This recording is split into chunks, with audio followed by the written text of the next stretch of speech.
이제 다윗은 이제 승리를 해서 예루살렘으로 돌아가기 위해 다시 요단강을 건너려고 합니다. 그런데 이때 피난길에 저주를 퍼부었던 그 시므이가 이렇게 찾아오더니 용서해 달라고 간청을 합니다.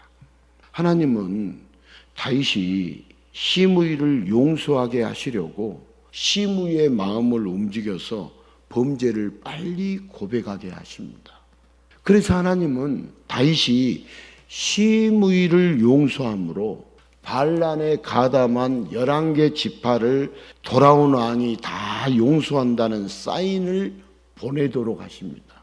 자, 하나님은요, 이번 사건으로 다윗의 왕위와 권위를 견고하게 높여주고 싶었습니다. 자, 이런 용서의 왕으로서 예수님은 이 땅에 오셨습니다. 자, 예수님은 모든 인류를 용서하시는 유일한 구원자십니다.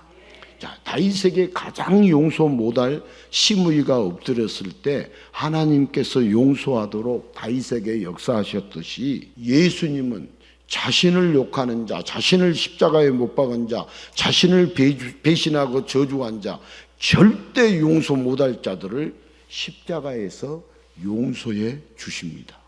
자, 반역보다 더 큰 범죄로 도저히 하나님 앞에서 용서받지 못할 죄인을 다 용서해 주시기 위해서 예수님은 모든 권위도 버리시고 십자가에 매달려서 하나님께 용서를 구하셨습니다. 자, 예수님의 용서는 나뉘어진 것을 하나로 묶습니다.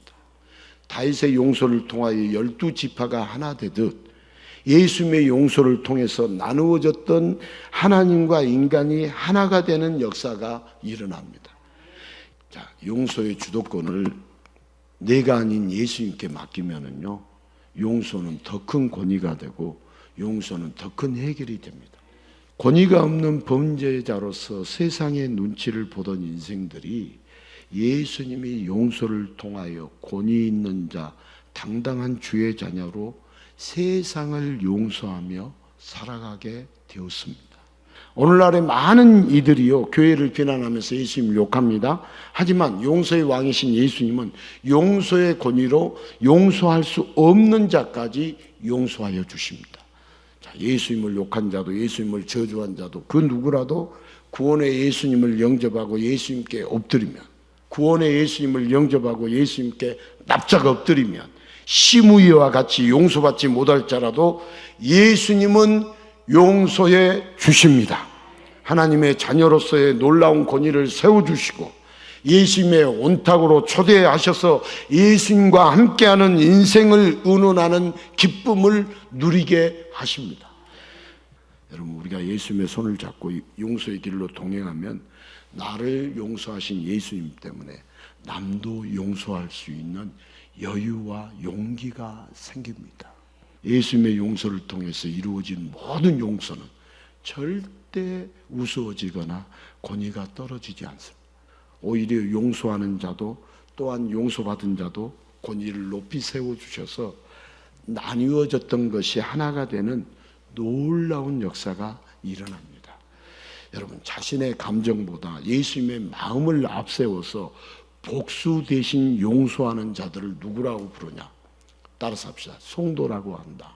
자, 우리는 예수님을 찾을 때 범죄한 것을 알고 용서받기 위한 회개보다도 우리가 예수님을 찾을 때 당장 급한 상황에서 벗어나 보려고 살 길 찾아보려고 시므이처럼 엎드리는 기회주의자입니다. 우리가. 그러나 예수님은 그렇게라도 불러서 하나님을 떠난 범죄를 깨달아 알게 하시고 용서해 주고 싶어 하십니다. 죽음의 권세에 묶여 허덕이는 우리를 우리 예수님은 생명의 권위로 세워주고 싶어 하십니다.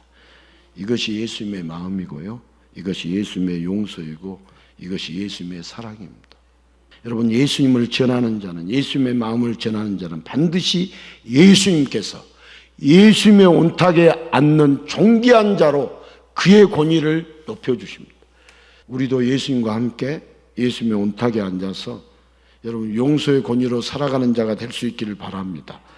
그래서 성도 간에, 가족 간에, 이웃 간에, 동료 간에, 부부 간에 갈등이 생기게 될 때 내 자존심, 내 권위를 세우기 위해서 목소리를 높이고 상대를 정죄하기 전에 이 모든 상황의 주도권을 예수님께 넘깁니다. 기도하면서 양보하고 용서하자는 거예요.